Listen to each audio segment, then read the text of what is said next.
Et salut tout le monde, c'est Neo77 Tester pour aujourd'hui une présentation et quelques déballages de pièces informatiques pour un montage PC gamer à environ, on va dire, 1200 euros.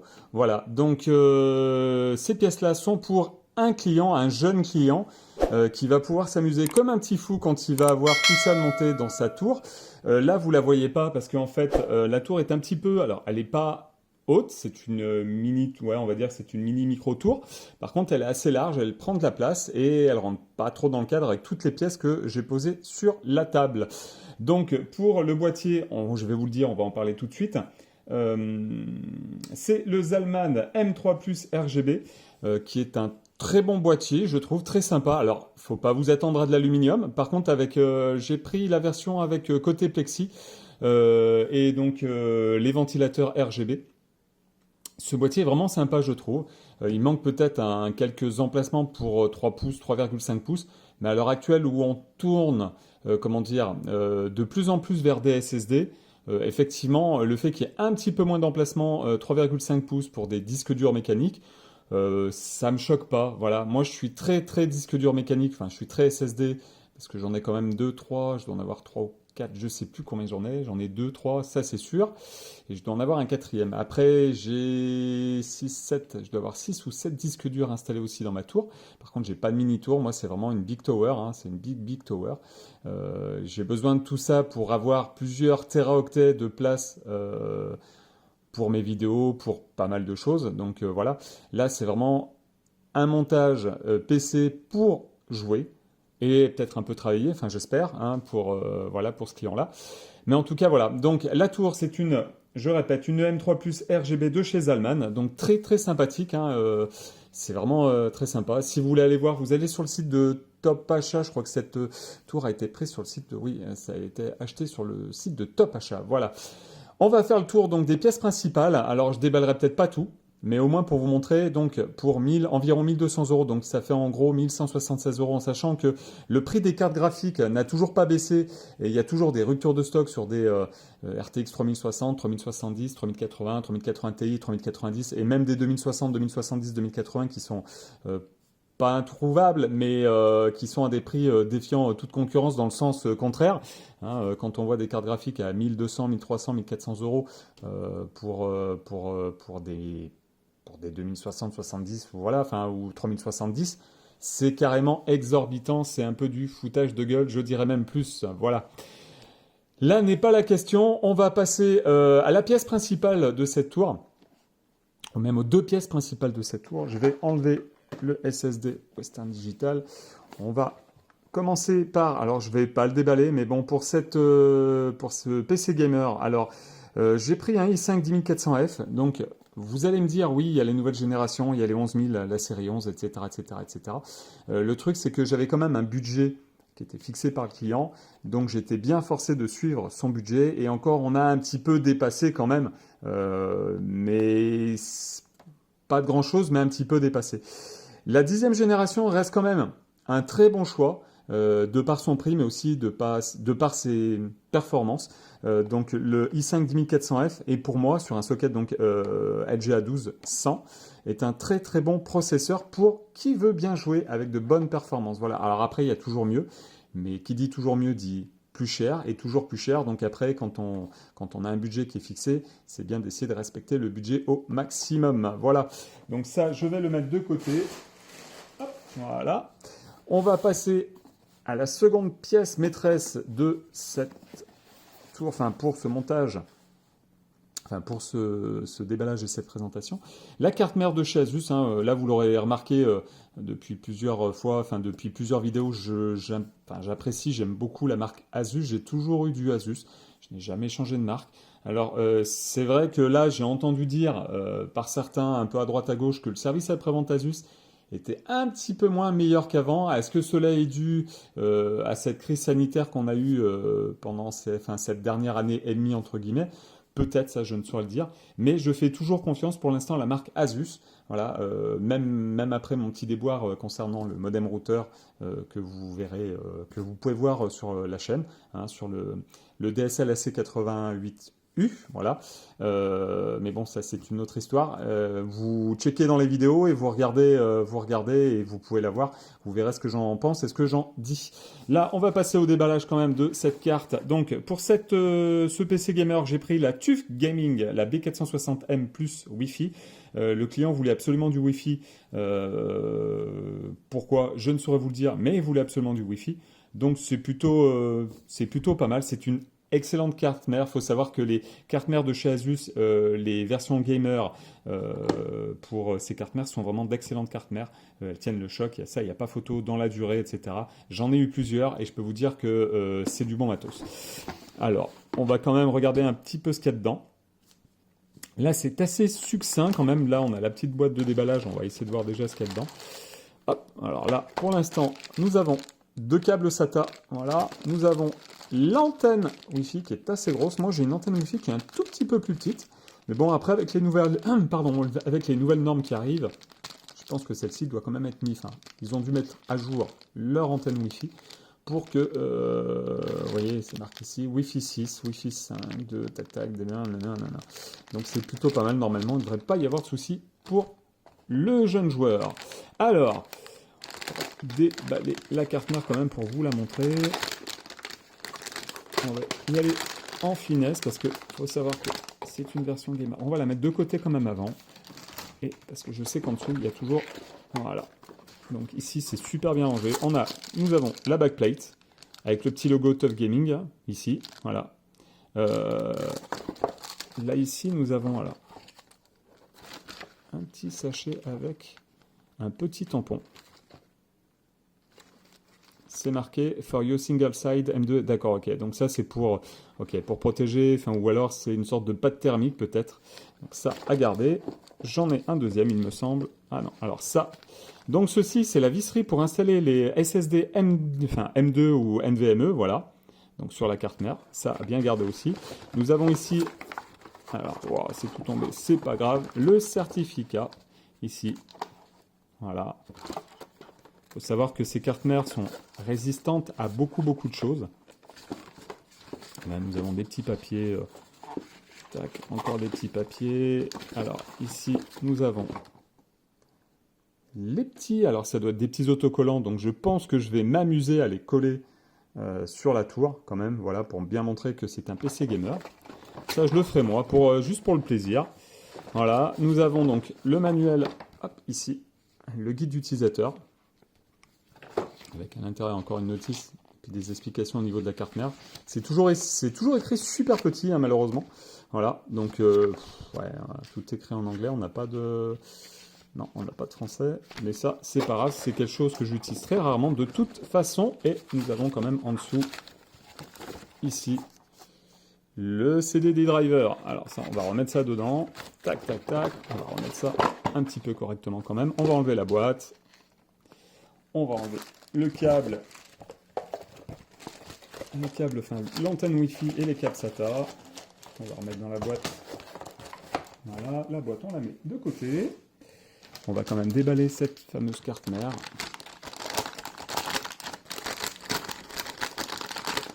On va faire attention. D'habitude, j'aime bien prendre une paire de gants. Là, je les ai oubliés, mais normalement, elles sont assez bien protégées.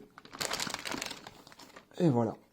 Donc, voilà comment elle va se présenter dans la tour. Voici, c'est une très jolie carte mère.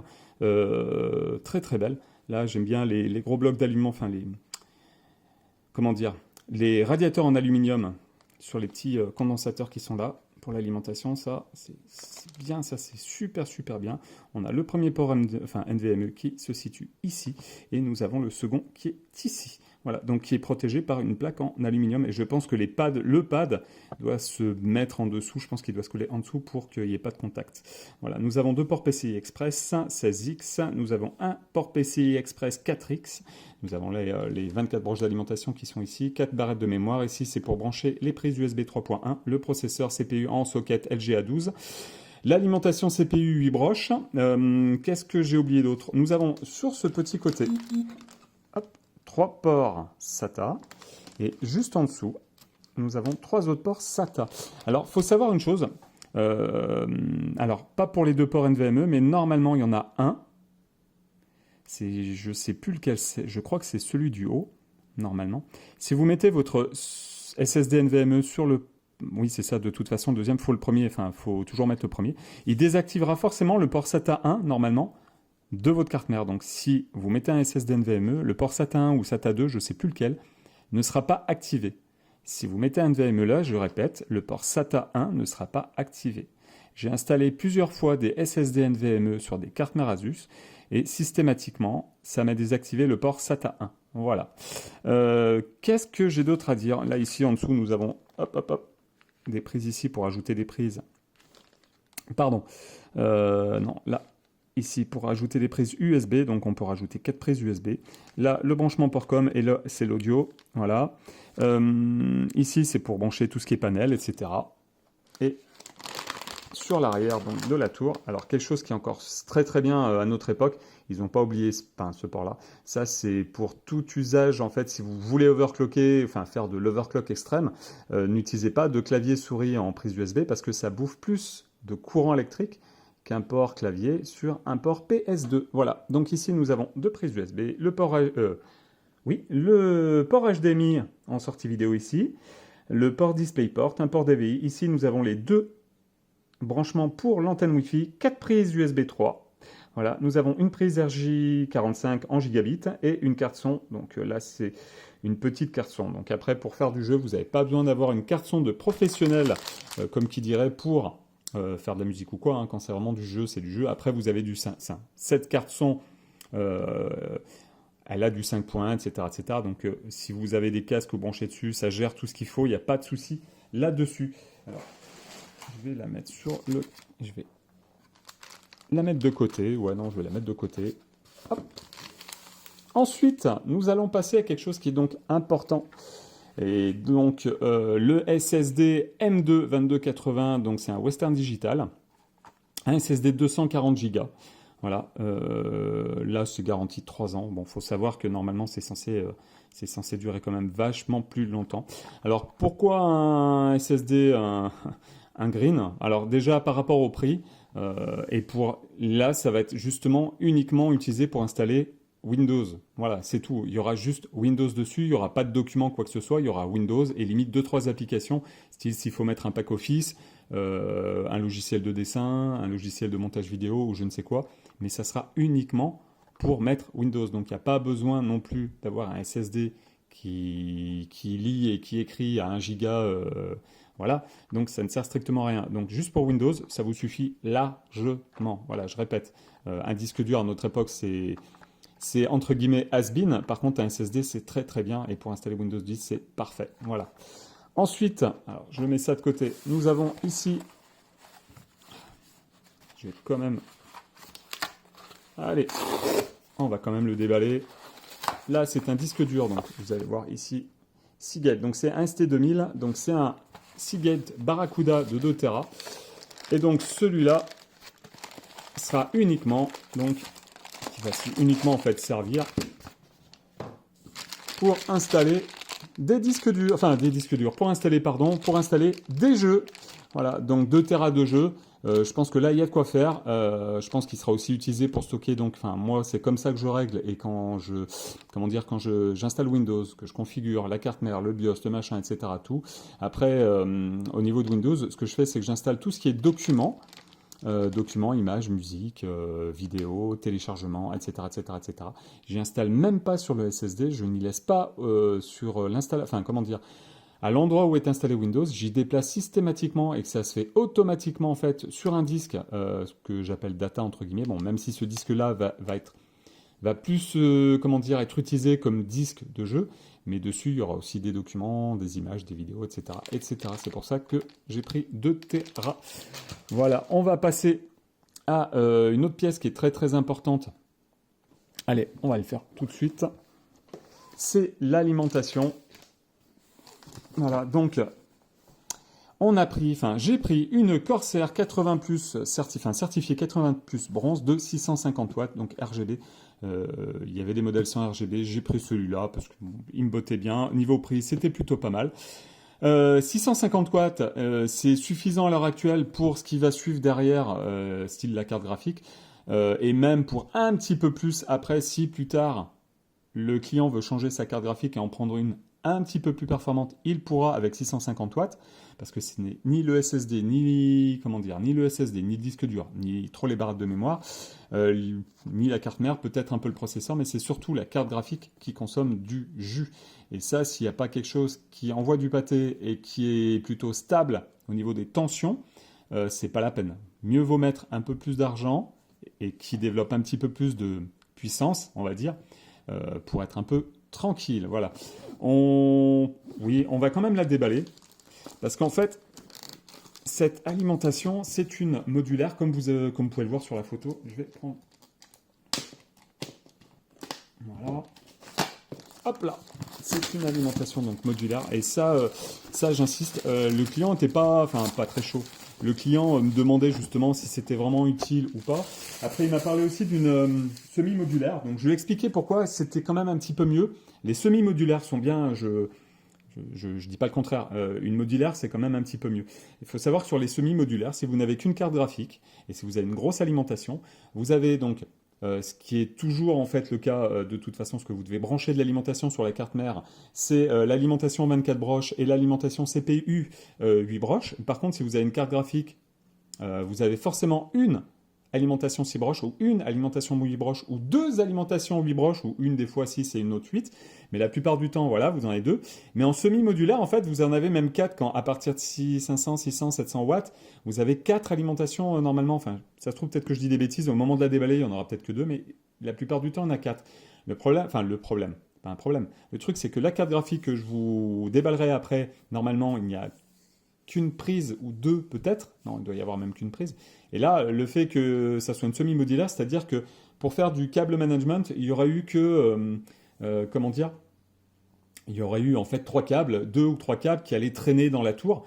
Et dans des tours où on n'a pas d'emplacement 5 pouces 25 pour mettre des graveurs ou autre, c'est compliqué de ranger ça. Alors là, c'est vrai que sur cet aliment, enfin sur ce boîtier-là, j'avais remarqué, mais à la fin, qu'en fait, il y avait une sorte, non, c'était complètement caché. L'alimentation, on la voit. Par contre, après, le reste du bas de la tour est caché. Ça fait une sorte de gros bloc supplémentaire. Donc ça, c'est plutôt sympa. J'avais pas vu ça sur le coup. Donc j'ai dit, c'est pas grave. Au moins, ça évitera qu'il y ait trop de câbles qui soient dans la tour et qui traînent pour rien du tout. Donc, voilà pourquoi mon choix s'est porté sur cette alimentation. On va l'ouvrir. Hop. Voilà. Tac. Donc là, nous avons le cordon. Ok, là, nous avons le guide d'utilisation. Informations importantes. Des Colson, pardon, des Colson, si je vous montre même pas les... Hop, hop là. Et dans ce câble, vous voyez, voilà, on a donc l'alimentation 24 broches, on a les câbles plats, ça c'est très bien ça aussi. Alors moi j'avais des cannes gainées, ils étaient complètement gainés, hein, voilà, ça c'est bien aussi, quand ils sont bien gainés, bien propres, bien serrés. Donc ça c'est... J'aime bien les câbles plats. J'ai une préférence pour les câbles gainés parce que les câbles gainés serrés, on peut les torsader un peu. Là, quand on veut les torsader pour faire passer un endroit, c'est un tout petit peu plus chiant. Mais sinon, c'est excellent, ça fait propre au moins. C'est ça le truc qui est bien. Je vais pas vous déballer tout ça. Voilà, et je vais quand même regarder. Là, on a quand même 1, 2. Ouais, on a quand même, ça fait quand même pas mal de câbles. Donc, il pourra rajouter pas mal de choses, ce client. Alors, hop! On va mettre la boîte de côté. Voilà. Et là, nous avons donc le bloc d'alimentation. Alors, le bloc d'alimentation, pas très très gros. Ouais, pas très gros, mais bon. Allez, de toute façon, après, ça va être le montage. On va me l'enlever. Donc là, ici, sur le dessus, nous avons les informations concernant le voltage. Le voltage, 3,3, 5, ok, 12 volts, etc. Pour les alimentations différentes des composants du PC Gamer. On voit bien ici la référence CX650F RGB. Donc, on a ici donc tous les branchements. Donc on voit bien ici carte mère, motherboard, ça c'est très bien, c'est assez... Avant on avait des fois des trucs, c'était pas bien marqué. Là on a ici le branchement pour le RGB. Là on a donc 3 branchements pour avoir des presata et les PATA. Et là, vous voyez ici, donc, alors ici, en fait, on aura donc un câble pour le CPU encore. Ouais, c'est ça, PCI Express CPU, PCI Express CPU. Donc en fait, ça sert pour les deux. Vous voyez, ici, ça sert exactement pour les deux. Alors à moins que ça soit ici PCI Express et CPU, CPU, mais il me semble pas, il doit y avoir... ouais, ça doit être ça. De toute façon, vous ne pouvez pas vous tromper. Si vous voyez, en essayant de mettre le câble, par exemple, si vraiment ça c'est CPU, et que vous insérez un câble PCI Express pour la carte graphique, et que vous voyez que ça ne rentre pas, les dessins... À l'intérieur, je ne sais pas si vous verrez, vous aurez différents dessins, des carrés, des fois des trucs avec des petits rebords, là, paf. Si ça ne rentre pas, c'est que c'est pas bon de toute façon, donc vous ne pouvez pas vous tromper. On voit alors aussi de ce côté-là, hop, la référence Corsair CX650F RGB. On voit derrière donc une belle grosse grille. Donc ici, nous avons le système RGB qu'on peut allumer ou éteindre. Ici, bouton de mise en power, de mise en marche. Ici, nous avons donc le connecteur pour brancher sur la prise courant. Et ici, nous l'avons donc à l'envers. Alors, pourquoi à l'envers ? Tout simplement parce que si vous installez votre ventilateur en dessous dans la caisse, dans le boîtier, et que vous voyez l'alimentation, vous aurez toujours marqué Corsair 650F RGB. Et si vous faites en mode inversé, c'est-à-dire que la grille, le ventilateur va se retrouver donc en bas et au-dessus, en fait, dans la tour en bas, vous allez avoir quand même la référence écrite dans le bon sens. Pardon, je vais y arriver. Allez, on va juste la mettre comme ça. De toute façon, ça va être bientôt monté. Hop, alors, enlever les mousses quand même. Tac, tac, tac. On va mettre ça là de ce côté. Passons à la suite. Ensuite, pour refroidir le processeur, j'aurais peut-être même dû commencer par ça tout à l'heure. Le client, alors au début j'avais vu autre chose et le client m'a fait part de son envie de changer. Il avait trouvé celui-là qui était assez sympathique aussi. Alors je l'avais vu, je le trouvais peut-être un tout petit peu moins bien parce que c'est vrai que normalement il est tout peint en noir. Normalement c'est marqué que c'est en alu et en cuivre. Le problème c'est qu'avec le noir on voit jamais trop si c'est vraiment du cuivre ou si c'est de l'alu, voilà, et qu'ils nous sortent qu'il y a du cuivre. Alors ils sont pas là pour Cooler Master est une marque réputée, donc je ne pense pas qu'ils nous bassinent là-dessus, mais voilà. Alors à moins que l'embase dessous, il y ait bien la plaque en cuivre ou les caléoducs en cuivre. Voilà, mais sinon, ouais, j'avais vu donc aussi, alors c'était, je sais, alors j'en avais vu un de dissipateur avec ventilo, mais qui était trop cher. C'était un Noctua. Je suis très Noctua. Je trouve que c'est pour moi niveau dissipateur avec la marque Be Quiet aussi. Be Quiet et Noctua sont pour moi font partie des meilleurs au niveau refroidissement CPU en air et dissipateur, enfin en radiateur. Alors après c'est vrai que les radiateurs sont assez imposants. Hein. Moi j'ai un radiateur qui doit peser 1,2 kg ou 1,3 kg. Enfin c'est quelque chose de phénoménal, c'est très lourd et faut quand même bien y faire maintenir avec la plaque derrière, il y a une plaque supplémentaire derrière. Je ne pense pas que celui-là ait de plaque supplémentaire, enfin moi je vais voir. On va le déballer, hop, tout de suite. Alors hop, on va faire le petit coup de ciseau ici, hop, voilà. On va déchirer un peu le papier, ce n'est point grave. Voilà, tac. Tac, tac. Wow. Donc, ici, petite boîte. C'est bien sympa. Là-dedans, normalement, on va retrouver... Voilà. Donc, toute la visserie. Les supports, en fait, pour l'installation sur tout type de carte mère. Je précise bien tout type de carte mère, même un petit peu les plus anciens. Avec de la pâte thermique. Donc, je verrai si je mets cette pâte thermique ou si je mets de la Noctua. J'ai de la Noctua qui est de meilleure qualité. Alors après, il y a aussi de la Grizzly que je n'ai plus peut-être en stock, je vais voir. Bon, après, je verrai. De toute façon, je peux faire le test de température pour voir laquelle dissipe le mieux la chaleur. Si j'arrive à gagner quand même 1, 2, 3 ou 4 degrés, ça serait plutôt pas mal. Donc ça, c'est fait. On va refermer la boîte. Hop, on met de côté. Ensuite, dans une boîte, voilà, c'est une boîte thermoformée en plastique. Hop, alors quand même, au fond, nous avons voilà, le manuel d'utilisateur avec toutes les explications. Ça, c'est des choses comme ça, je monte assez fréquemment. C'est de plus en plus rare que j'utilise les modes d'emploi.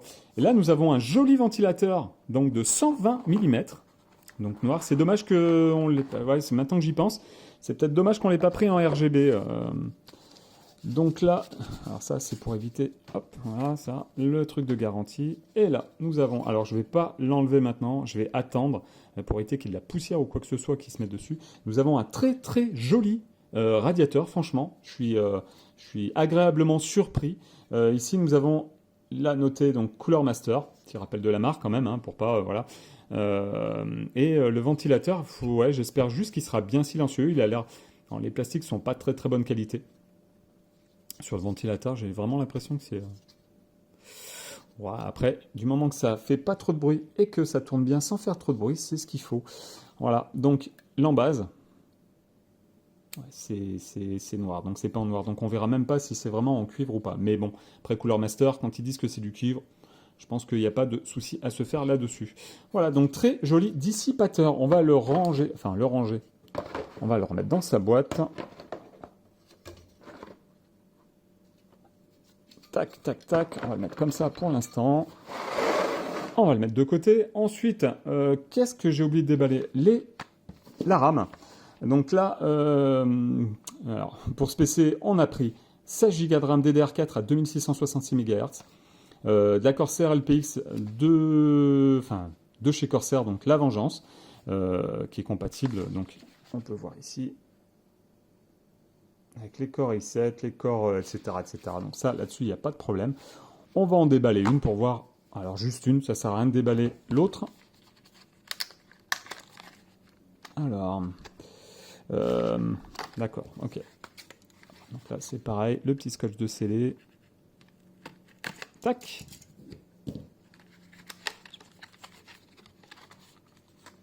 Très très jolie barrette.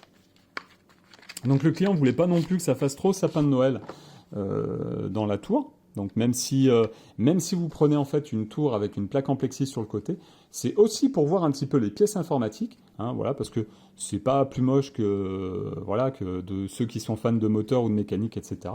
Voilà. Donc là nous avons la barrette, je vais pas encore l'enlever. Vous voyez, c'est ouais, ça fait low profil, hein, c'est vraiment pas les dissipateurs sont tout fins. Donc après, ça dissipe quand même, ça, il n'y a pas de souci pardon, là-dessus. Donc voilà, nous avons ici les références exactes. Tac, tac, tac. Donc, ah oui, au niveau des latences, nous avons, alors là, je ne le vois pas très bien, j'espère que vous le verrez. Donc 16, 18, hop, je regarde là, 16, 18, 18, 35. C'est pas trop mal. Il y a mieux, mais comme on dit, quand il y a mieux, il y a aussi plus cher. Donc pour du jeu, ça sera parfait. Ensuite, la pièce principale qui aura coûté quand même, à mon avis, assez cher comme ça, du fait des ruptures de matières premières, enfin entre guillemets, est-ce vraiment ça? Enfin, est-ce que c'est vraiment ça, ou est-ce que c'est pour, comment dire, pouvoir faire gonfler les prix en cette période de crise sanitaire? Je ne sais pas, je ne saurais vous le dire. Mais voilà, la carte graphique, alors celle que le client a choisie, et que je lui ai aussi aidé un petit peu à choisir. Donc, une GeForce GTX 1660 Super, donc de chez Asus, de la gamme Tough Gaming aussi, voilà, donc comme la carte mère, donc comme ça, le client aura vraiment l'ensemble. 6 Go de GDDR6, donc c'est de la très bonne mémoire, là-dessus il n'y a pas de problème, c'est dommage qu'ils n'en aient pas mis 2 de plus. Voilà, version overclockée, compatible DirectX 12.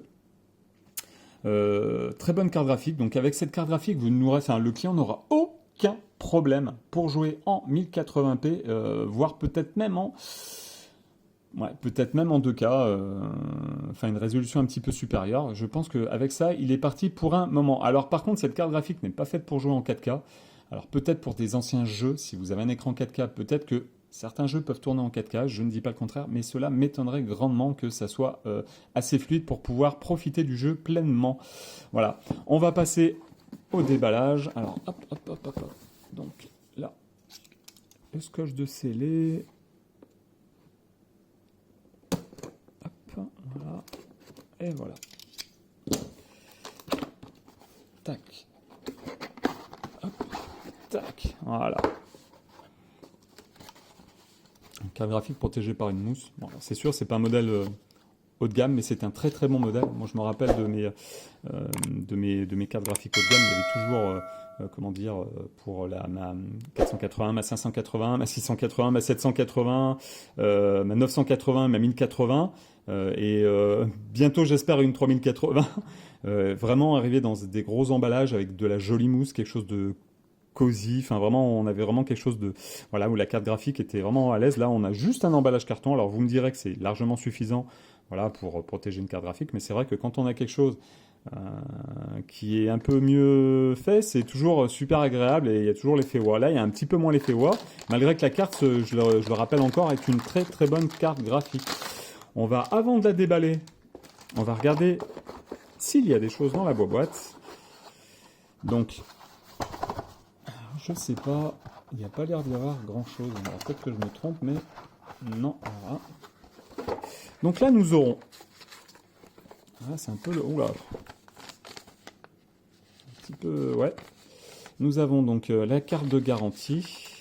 Nous avons un petit message de chez Asus avec merci. Et nous avons ici pour l'installation de la carte graphique dans toutes les langues, il me semble. Paf, paf, paf, paf, paf. Oui, nous avons le français. Donc très très bien.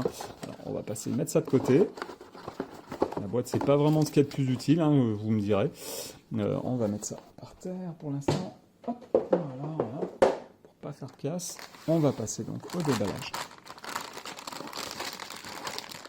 On va y aller en douceur. Non. Tac, voilà.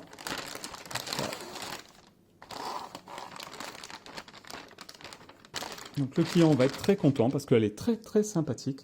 Donc la petite Asus 1660 TUF Gaming. Voilà.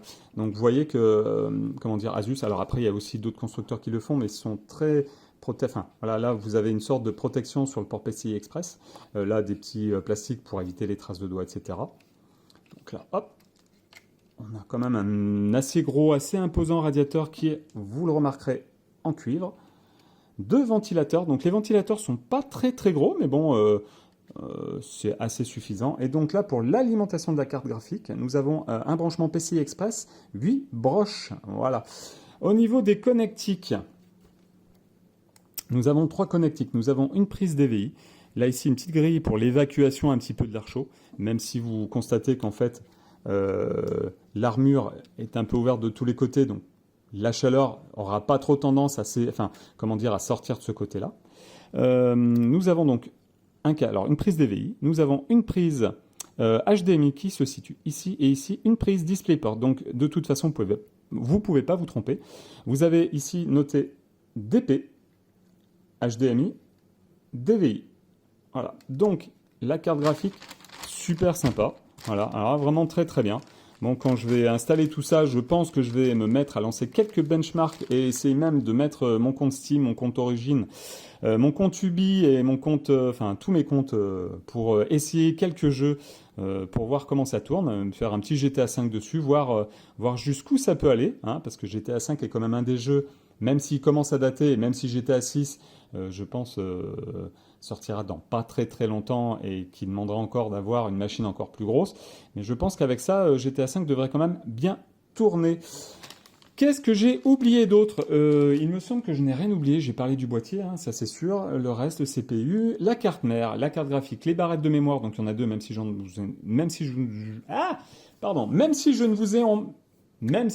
vous ai montré qu'une seule barrette. Voilà. Le disque dur qui n'est pas le plus important à part pour le stockage, le dissipateur, le processeur et surtout la carte mère, donc qui va très très bien, vous voyez, avec la carte graphique. Et ça, c'est franchement du très joli matos. Voilà, donc je pense que j'en ferai une vidéo. Je pense que je ferai une vidéo montage pour vous montrer un petit peu. Je ne dis pas que je ferai une vidéo test pour vous montrer, voilà, etc. Mais une petite vidéo de montage encore pour vous montrer peut-être des petits trucs en plus. Et puis voilà, je pense que c'est tout cette fois-ci. Je vais vous laisser, je vous laisse sur ces quelques images. N'hésitez pas à me poser des questions, à me lâcher le petit pouce qui va bien, à vous abonner si vous n'êtes pas abonné, voilà. Et puis surtout, écoutez, partagez sur vos réseaux sociaux, que ce soit Twitter, Facebook, Instagram, par des petits messages WhatsApp, etc., etc., etc. Parlez-en autour de vous. Si vous avez des idées, si vous avez des choses à me proposer, n'hésitez pas. Voilà. Les prochaines vidéos en fait que je ferai, ça concernera encore du jeu rétro, du jeu arcade et peut-être même bientôt du jeu console. Voilà. J'aimerais bien vous présenter quelques jeux console de mon enfance. que ça soit sur des consoles rétro ou un petit peu plus récentes. Donc n'hésitez pas à me lâcher des petites idées si vous avez des trucs à me dire. Ne m'incendiez pas s'il vous plaît, je n'ai pas, 15 millions d'abonnés, quoi que ce soit, etc. Je débute encore, je ne suis pas un professionnel, je fais ça uniquement pour le plaisir pour l'instant.